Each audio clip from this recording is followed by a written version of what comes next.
this will be already subtly interpreted as a sign of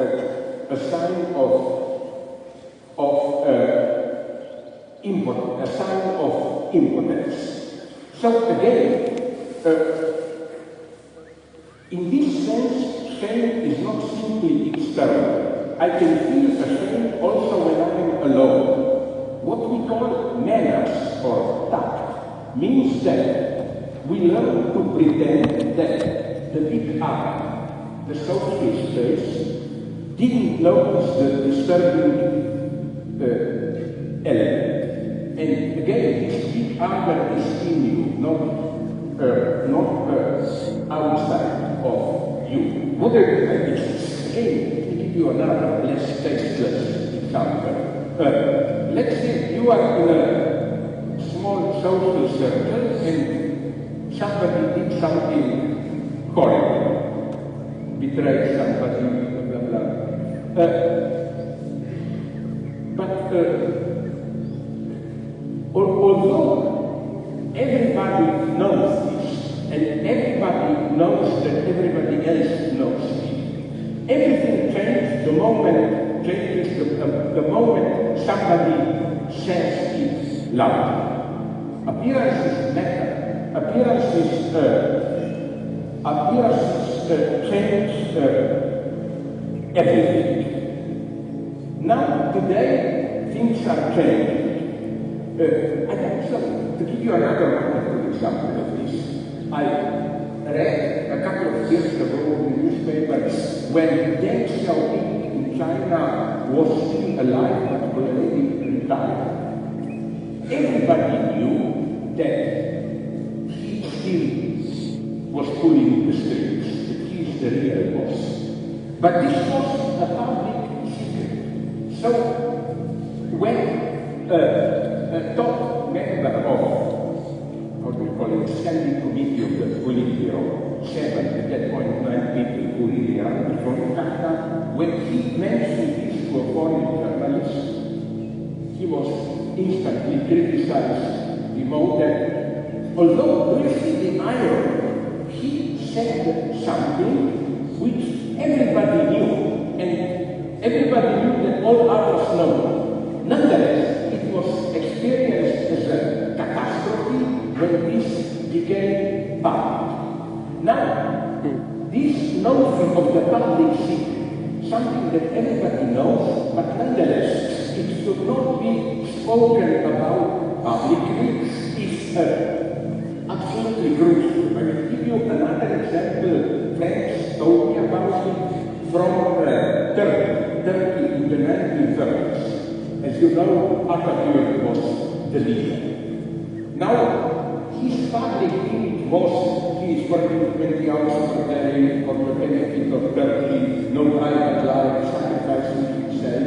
And the rumor was that he is very promiscuous, seducing the wives of all his ministers and so on. And a Turkish friend, who is a good historian, he got access to some sacrifice, told me something wonderful, mysterious. You know that this secret that Atatürk is really a seducer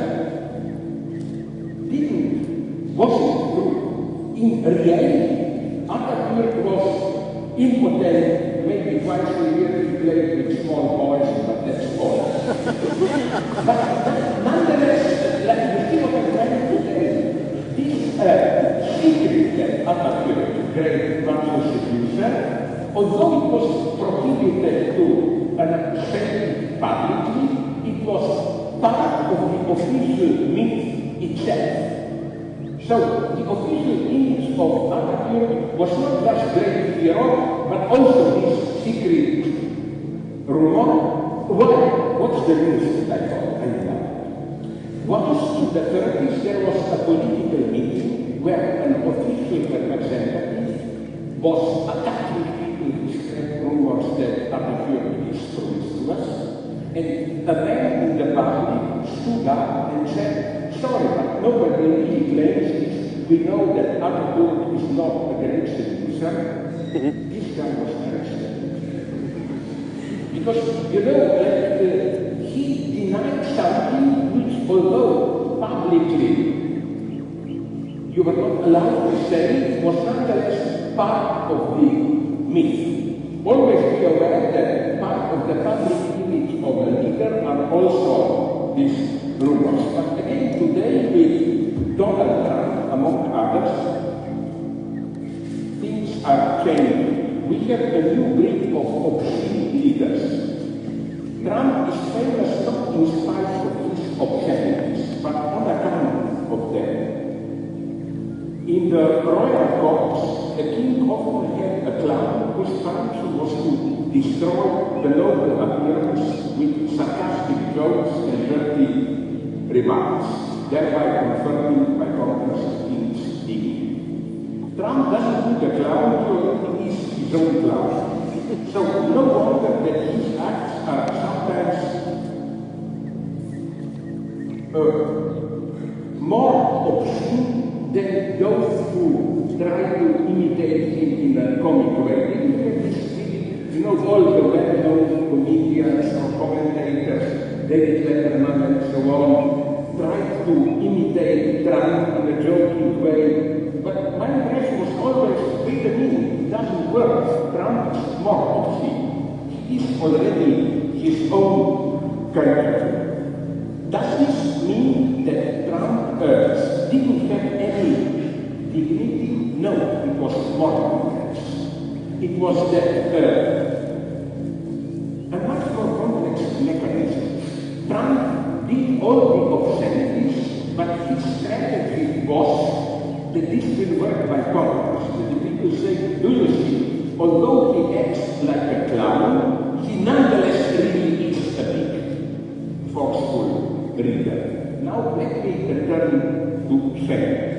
The excess which causes shame is profoundly linked to some kind of what in Lacanian psychoanalytic theory we call surplus to joy. I feel shame if I see myself observed by the big other, the public space, when doing something that I secretly enjoy, like some of my friends admitted to me emitting lateralisms. Plus, and this reflects the crucial, I enjoy this shame itself. In some of his acts, but not all of them, Trump acts without shame. The liberal leftists feel shame for him, and this shame attributed to other, the public space, is in itself a source of pleasure. So I think that Trump, Donald, in his obscenities, counts on the fact that the dignified leftist liberals will feel shame for him. How then can we do things which, according to the predominant figure of the big other, should make us?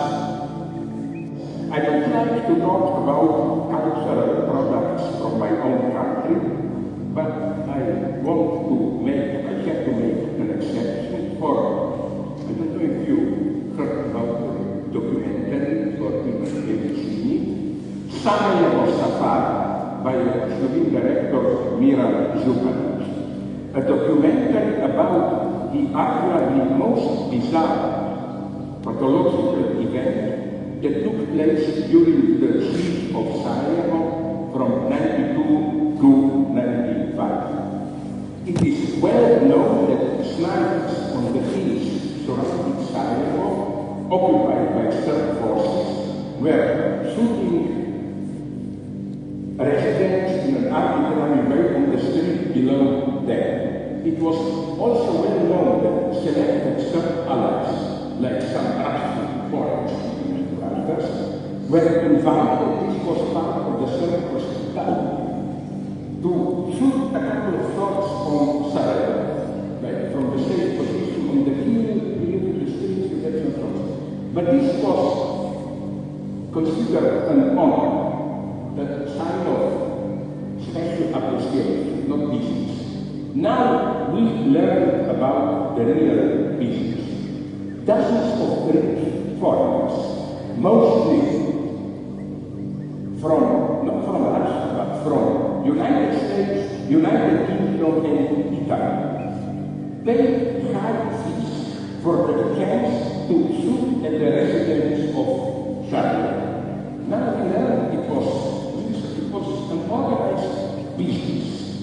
The trip was organized by the Bosnian Serb Army. You took a plane to Belgrade. From there, you either took a car or, if you wanted to pay more, were transported to Pale, the capital of Serb Bosnia, in the mountains near Sarajevo, with a helicopter you paid, and then you were brought to a safe place up in the mountain with a good view of Sarajevo down in the valley. We learned from the documentary that not only the top command of the Serb Bosnian army, but NATO, its keepers in Bosnia, they were all aware of this safari, and they did nothing. But what is of special interest here is the form of subjectivity of a safari hunter. How did they experience that position?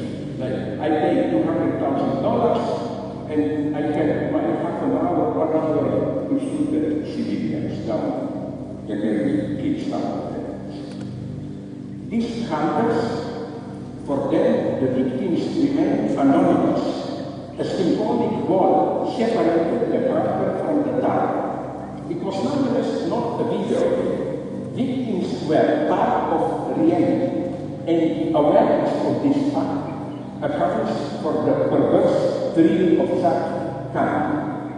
To be more precise, it is not the victim which was who was derealized. It's not that I'm here in reality on the mountain, but down there, what I see today, I conceive it as a kind of a fiction, like TV news on TV. No, it was the hunter himself who excluded himself from ordinary reality and perceived himself as located in some safe place above reality. And there is something perversely honest in this. Our top corporate managers not engaged in a similar safari. Their decisions may ruin many lives. Thousands may lose jobs. And we can imagine some of them observing families, ruined families of a guy whom they fired, or in another way, ruin his or her life. And so I think that this situation of a safe distance, where you can ruin people's life, kill them, without feeling shame, is part of our corporate culture. And let's make a step further. Isn't this the ultimate example of the same madness?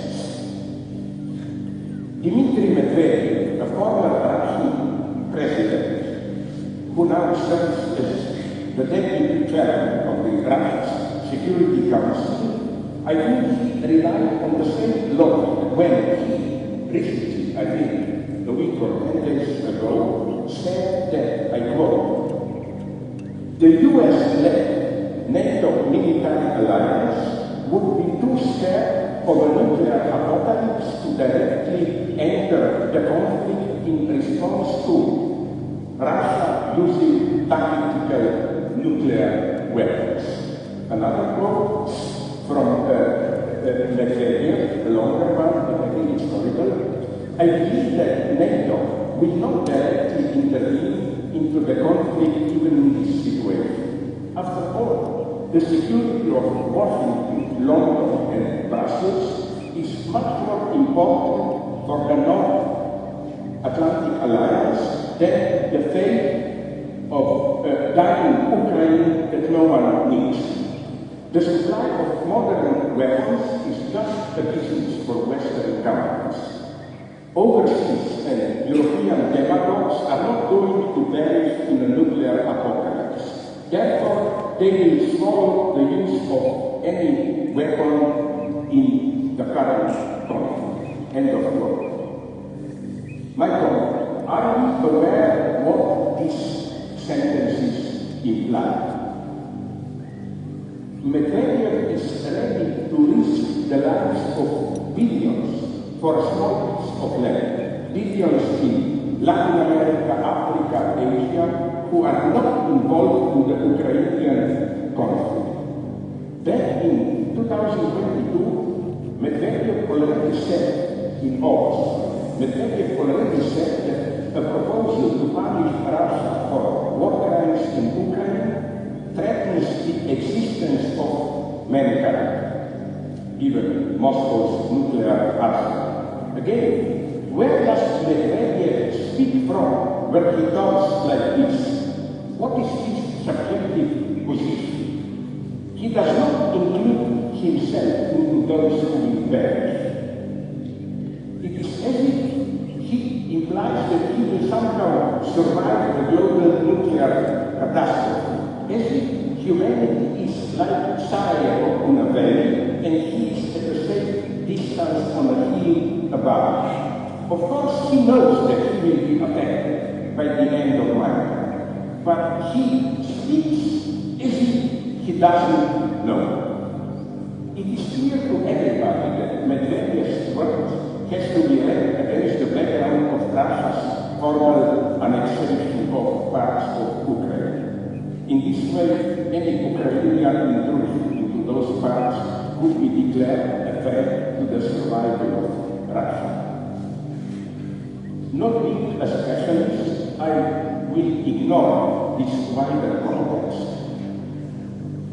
And I just want to follow Medvedev's logic to the end. Because he also said that Russia will do everything to prevent nuclear weapons from appearing in our hostile neighbors like Nazi Ukraine. But since it is Russia which threatens the very existence of another state, Ukraine, does this other state not also have the right to defend its existence by tactical nuclear weapons?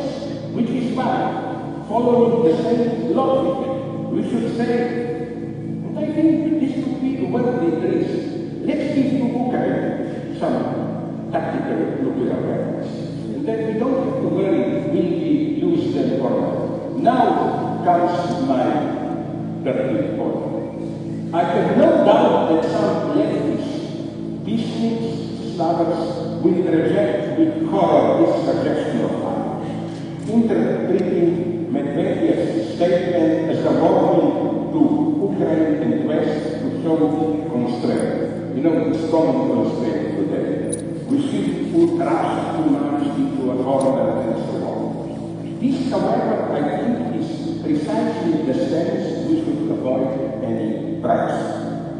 The peace lovers who are against NATO and against sending arms to Ukraine ignore the key fact that it was Western help that allowed Ukraine to resist and to survive. Without Ukraine would be already for a long time fully occupied. This help led us to today's stalemate, which created the conditions, maybe there is no slide, for a peace compromise. So in Germany, I fully support the stance of the Green Party, which not only advocates support for Ukraine, but also proposes to use the ongoing oil and gas crisis as a unique opportunity to make our industries more green. The Greens thus go in the exactly opposite direction with regard to the predominant Western politics, which struggles with the problem of how to help Ukraine while limiting the impact of this help on our established way of life. The German Green Party's plan is to use the Ukrainian war in a positive way, not just as an obstacle, but as an incentive for a general our economy and social life. Now, the most despicable figures in our public space are, I think, peacemakers, people who are for peace, from the right and from the left. From Chomsky to Varoufakis, through Varoufakis to my friend, to my debater, Jordan Peterson. Did you notice this strange alliance of left and right? Did you notice some incredible shift here? They first insisted, this was the big news from Peterson, Varoufakis and Chomsky. Let's drop all illusions. Ukraine simply cannot win a war against Russia. But it's incredible how now, when it seems that, at least for the time being, Ukraine is winning this war, they repeat that it shouldn't be allowed to win or even get too much, because this may provoke Putin, he may push the button and so on. The idea is now that Putin is not a ruthless conqueror, but a dangerous man. So, peace, preventing nuclear war, should have priority over all other considerations. For now, the West is obsessed by what is going on in Putin's mind, although, to me, his goals are perfectly clear. He's perfectly rational. It's clear what he wants and so on. I think it is much more enigmatic and ambiguous what goes on in the Western liberal world. Recall how, in the first days of the war, Western powers offered Zelensky, Ukrainian president, to take him out of Kiev with a special plane, implying that the situation is already lost, so let's get over it fast. I think this really, in Freudian meaning, hysterical, precipitous offer made palpable the true desire of the West. Let's go quickly over the crisis, allow Russia to occupy Ukraine. And I think, I know you will probably disagree, but I insist on it. I think that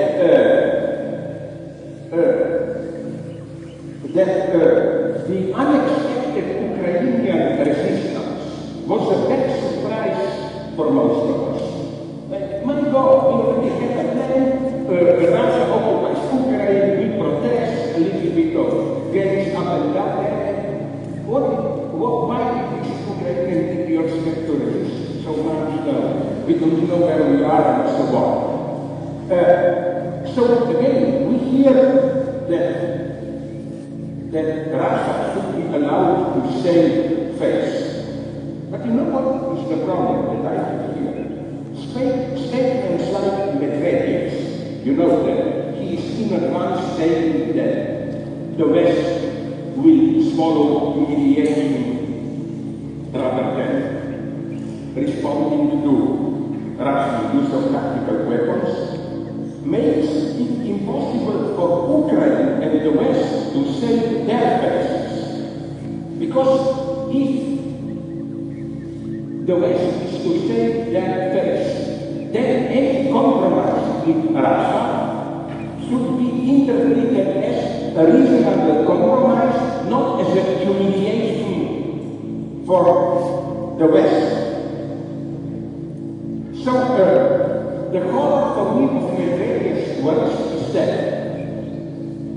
he is the one who is trying to make a situation into such a horrible deadlock for the West that if the West makes a compromise, it will be experienced not as a rational compromise, but as a humiliation.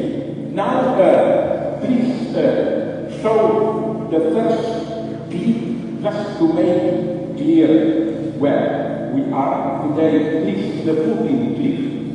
It's a very short one with subtitles.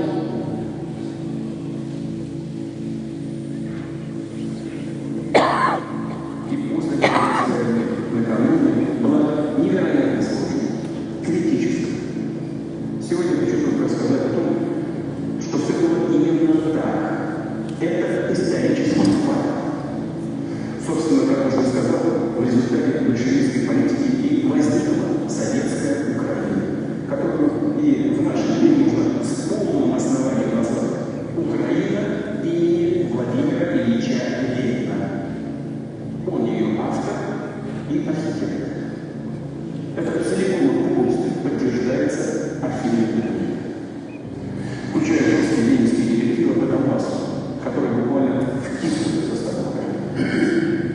А сейчас, благодаря потомки посмотрели на Украину военного периода. Это не декоммунизация называется. Вы хотите декоммунизации? Ну что ж, нас это вполне устраивает. Но не нужно, что называется, останавливаться на полпути. Мы готовы показать, что значит для Украины настоящая декоммунизация. Возвращаясь к истории вопроса, повторю. Do you see the irony of these words? Putin is calls it Nazi Ukraine, but his main target is Lenin. For him, the true author of Ukraine is Lenin, and in a very cynical way, what he's saying is, you know, when they were pulling down Lenin's statues, oh nice, we want to get rid of communism, but allow us to do it. If we occupy it, we will do it fully. And you know, I don't want to lose time now to go in this direction to the end, but this is what makes, for me, the situation so tragic there, which is a dimension which is overlooked also by Ukrainian right-wingers. You know what they don't want to admit? That the 20s after the victory in the civil war of Soviet Union, where the 20s were the modest, with no political freedom, but culturally and so on, the 20s were the golden era of Ukraine. Because in Tsarist times, Ukrainian language was not tolerated and so on. This cultural identity, up to empirical things like grammar books, lexicons, and so on, this was done in the 20s. It was an incredible cultural revival. You know what was Ukraine in the 20s? At some provincial art institution, you know who were working there together? Chagall and Barnes. They hated each other, but it was incredible. And then, at the end of the 20s, it was Holodomor, horrible suffering. Then, and there already, again, you should ask another question. Holodomor was because Ukrainians resisted collectivization. But ask yourself another question. How did Ukrainian farmers get the land? By what? Remember, the model, it was a big manipulation, I know, but the model of land for October Revolution was not proletarian revolution, it was peace and land to the farmers. So they, Bolsheviks, when they took power, brought large estates and gave land, I simplified a little bit, I know, to the farmers. If you don't believe me, go on YouTube and look Bertrand Russell, it's a 5-minute clip, where he reports on his conversation with Lenin in 1919. He visited Bertrand Russell, not from Moscow, and the first question he asks Lenin is, wait a minute, you preach social revolution, but the first thing you need is to give land to private property to the farmers, and also, you know, here I understand Ukrainians. The Stalinist purges of the 1930s were by far the most violent in Ukraine. Just one number. In 1934, I got these numbers from Sheila Fitzpatrick, who is very sympathetic historian of Stalinism. By sympathetic, I mean even some sympathies for Stalinism, but he's really good. He said that in 1934, Ukrainian Central Committee had, these were large central committees because they had no real power, they had 200 members. You know how many of them were alive 2 years later? 3. This is what I call the purge.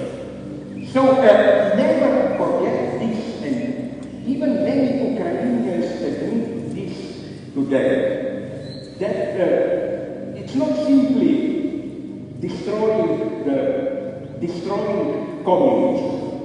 Communism really, and that's the test today, created Ukraine as a modern nation. And I think although Putin, means this in a brutal, cynical, ironic way, we have to take this very seriously. Yes, it's true. If Russians were to occupy Ukraine, it would have meant the final decommunization. So what's the reality of beneath this Russian stance? On a big gathering in Red Square to celebrate the annexation of parts of Ukraine to Russia, less than a week ago, I think, the actor and singer Ivan Okhlobisky gave an inflammatory speech which please the Red Square clip. It's worth listening to. It's mad.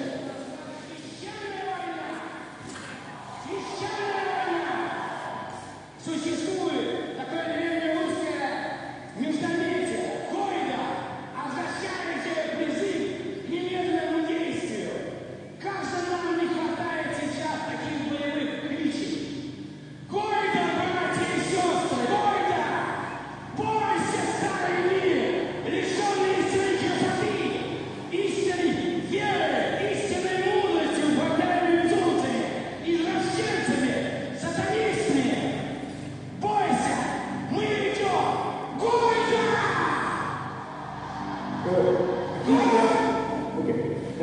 This actor says that Goya is an ancient Russian word.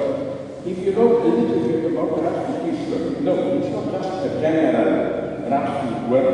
It's the word associated to a precise moment when Ivan the Terrible formed his private guard of Oblichniks. This was their code when they went to torture, kill the enemies, and so on and so on. I don't have time to analyze it now, but I would like to say that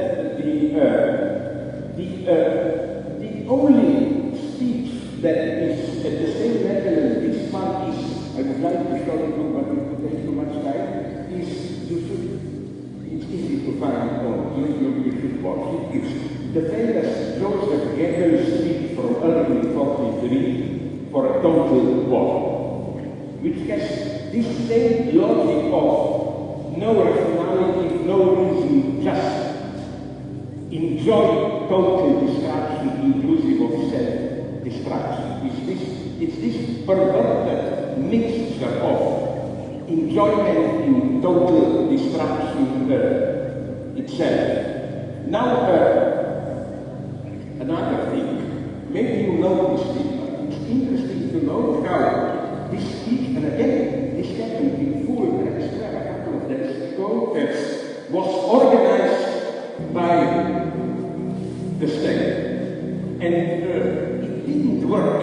You know, it's nonsense, it didn't work. The people in the crowd, some Russians with iPhones filmed it, and it's clearly shown. The people in the crowd were mostly state bureaucrats who were brought by buses. And the shock was that you may have heard some shouts, yes, applause. It didn't happen. People were just afraid, and simply it was added in the studio afterwards. Now what I want to tell you is this, that maybe I hope that you would have did the same here. If people will not applaud to me, you prepare something. No, what I seriously want to say is, this doesn't mean, oh, we shouldn't take it seriously, it's just a spectacle. I think, if anything, this makes the situation even more dangerous. Because in such a desperate situation, who knows what those in power can do. But why is today's situation so terribly dangerous? Here, nonetheless, let's go a little bit more in the direction of philosophy. Here, we get close to the most famous passage in Hegel's great book, Phenomenology of Spirit, the dialectic of master and servant. If in the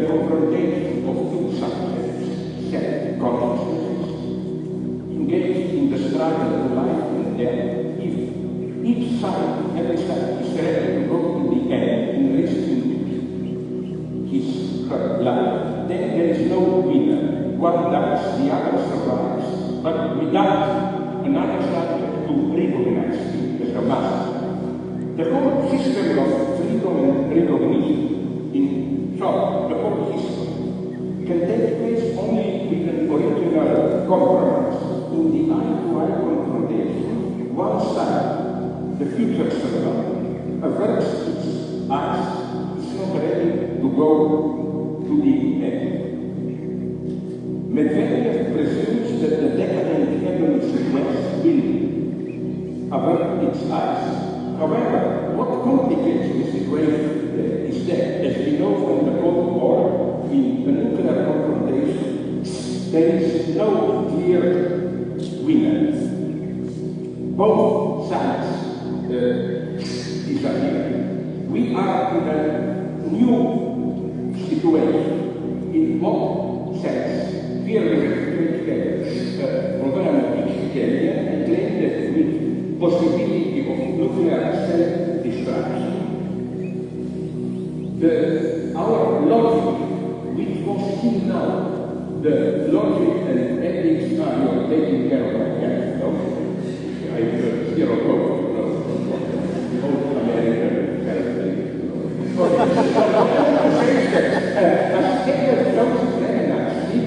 The whole logic of modern states is that in everyday peaceful life, we work for our egoist interests, private success, money, happiness, and so on. But the ethical moment of truth is the war. In a war, each of us is torn out of moments that occur, particular existence.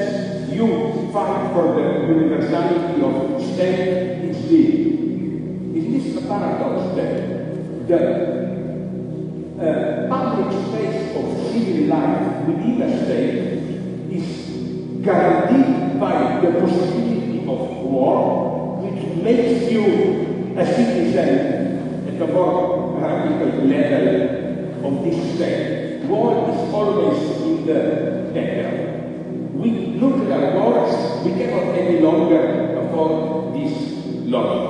We will have to invent new logic where, and you know who says this, so that you will not accuse me of some stupid leftist peaceful propaganda.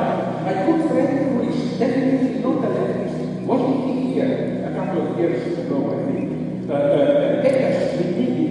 Peter Stocker. He says that the task today, the only way to confront the crisis we are approaching is what he calls civilizing civilizations themselves. Up till now, the ethics of every civilization is guaranteed by the ultimate readiness to sacrifice your life. This, in a war against others, this no longer works. And at this level, I find dangerous, even if it comes from the West, also, and more, of course, the logic of Medvedev. We can count that the other will not go to the end, let's risk it, and so on and so on. And I don't hear anti-Soviets. Take a look in fighting on Google easily. Now they opened some archives from the Cuban crisis about which everybody knows today.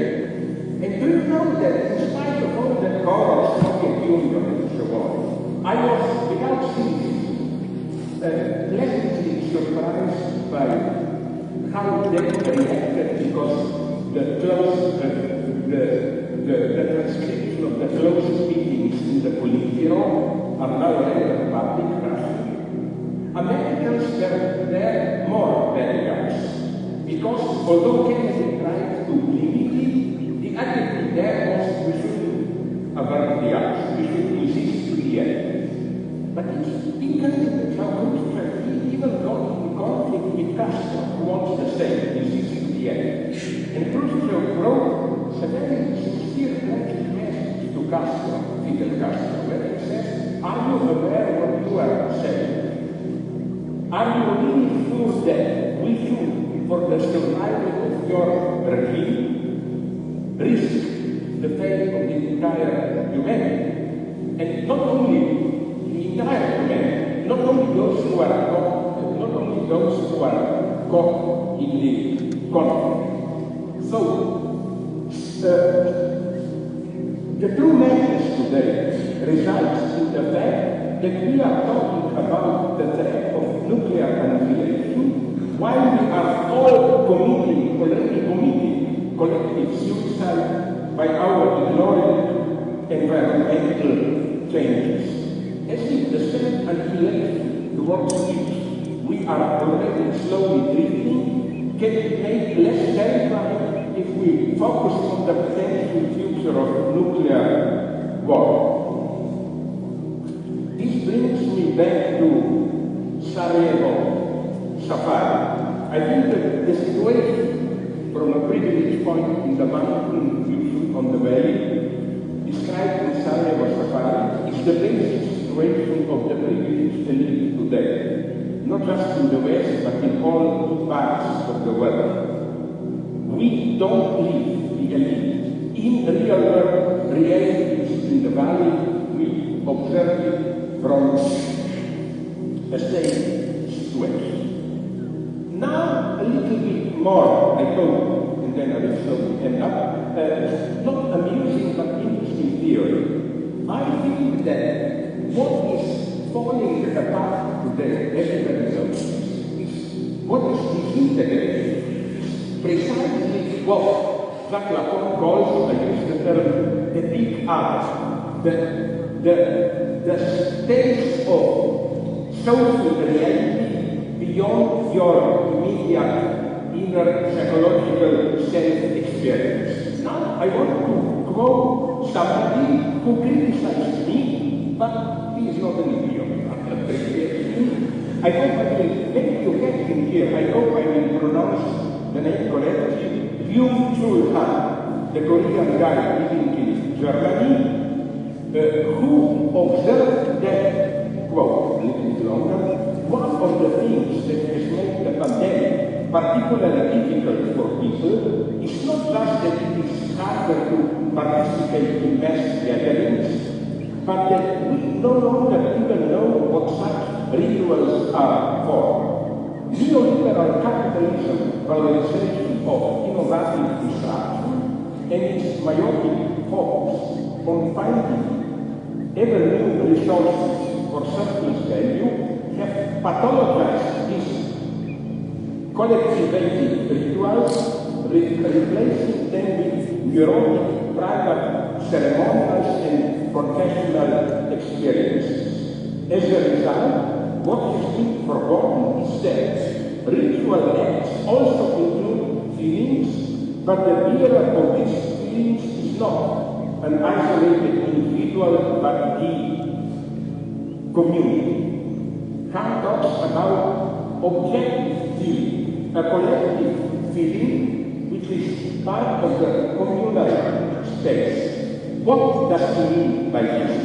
I want to here again return to my great brother Fowler and introduce a notion elaborated by him a few years ago. I used it here of so-called interpassivity. I think it's a wonderful notion, and I don't condemn it as an alienation.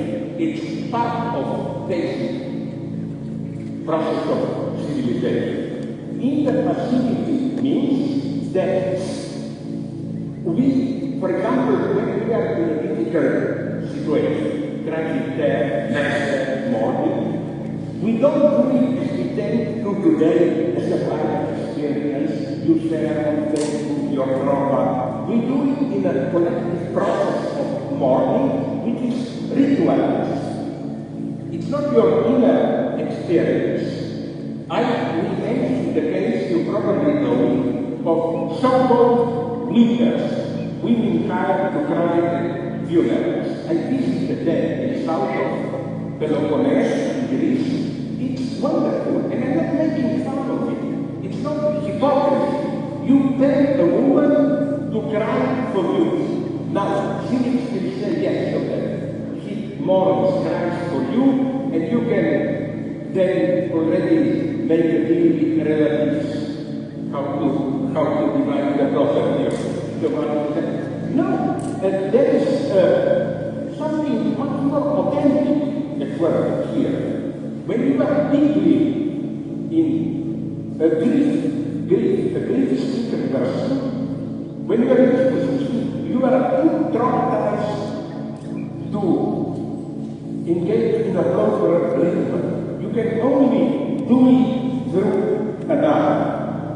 I even like to use here, I do not repeat myself against, and I think it's authentic, it's part of civilization. I know I used already hear this example. For me, it's the greatest contribution of the United States to world culture. You know, the so-called canned laugh. When the TV set laughs for you in these colleges, years, and so on. It's a wonderful feeling. It happened to me, at least, maybe I am living here. You return to the evening home, and you press the button to relax, you watch a series like Cheers, whatever, and you don't even have to laugh.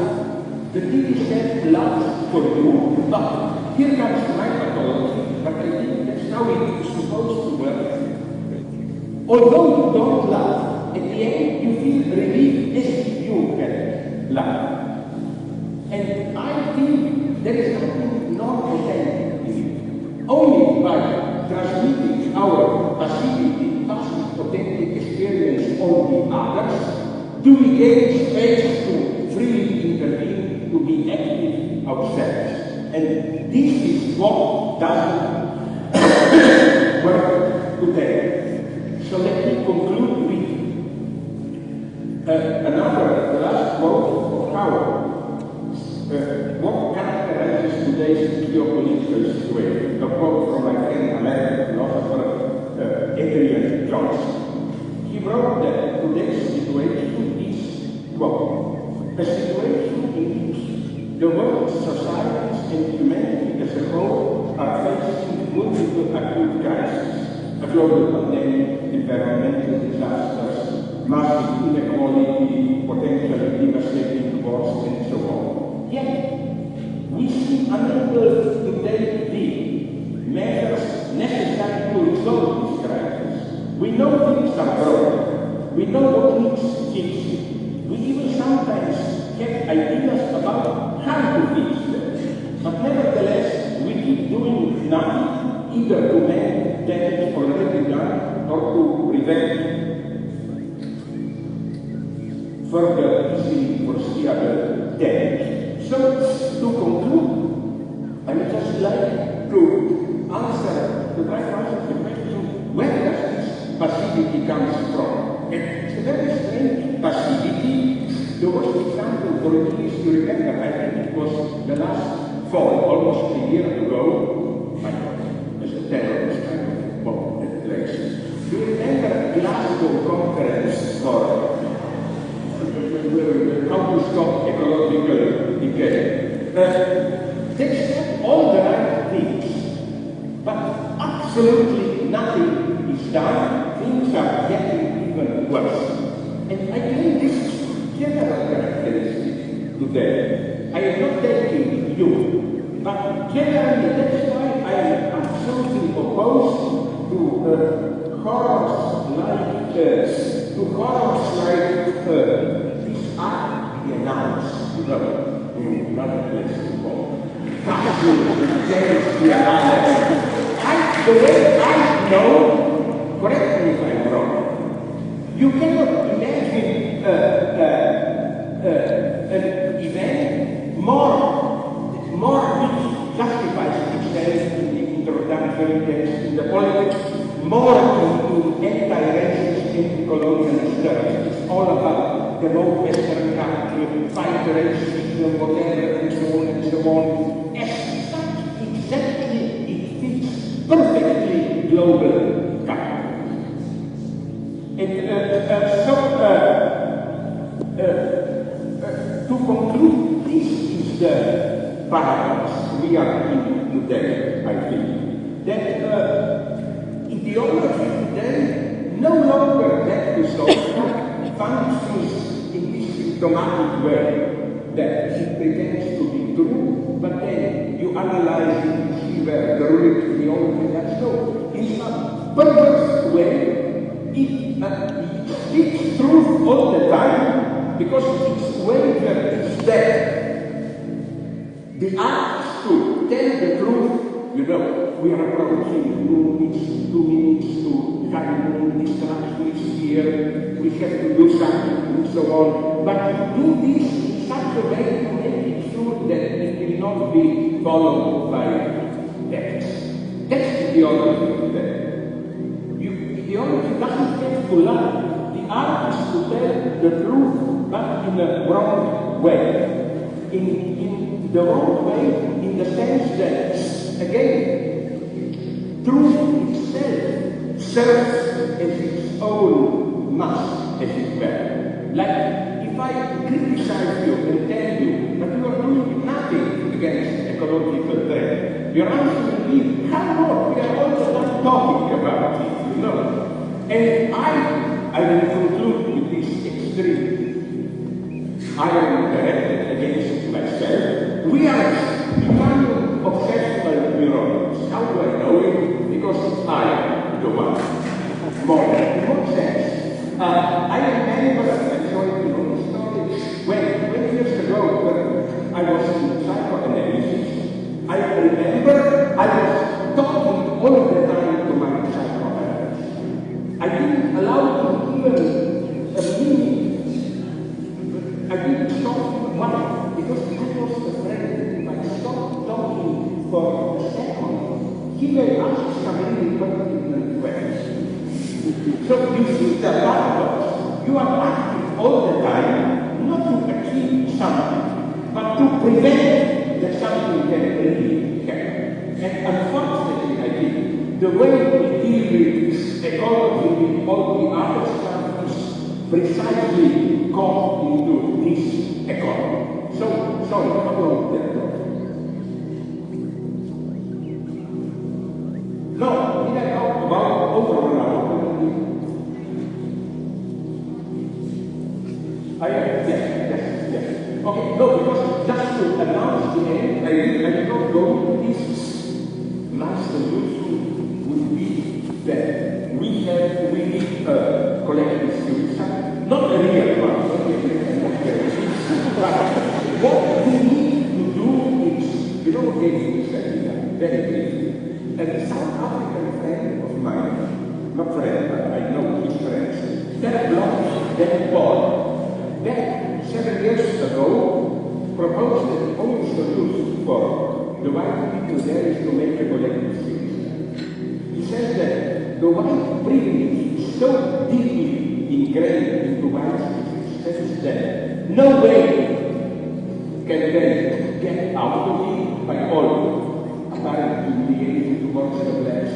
I think, and my South African black friends accepted this, that on the contrary, the black people should do a collective suicide. Don't misunderstand. Not in the sense disappear, but the problem is that their identity is so much defined by this ambiguous opposition to white domination. I believe you that they have to radically change their identity. How? One of my authentic heroes, Malcolm X, did this. You know how we use the term X? We were afraid of our roots, but Malcolm X's answer was not, oh, let's look for African roots, but let's use this X, the fact that we are deprived of our roots, as a positive act. It gives us open freedom to reinvent ourselves again. That's why Malcolm X, as you may remember, was killed by who? By Nation of Islam. It's not important that they were Islamists. Malcolm X was also a Muslim, but they were the black identity politics. And Malcolm X knew that the only way to get out of this deadlock of Afro-pessimism for blacks to win is not to be more modest our particular identity, but for the blacks to replace white as the new, more authentic form of universality. I will talk more about this tomorrow. I'm sorry if I was too long. On the other hand, I'm not sorry because the longer I speak, the less time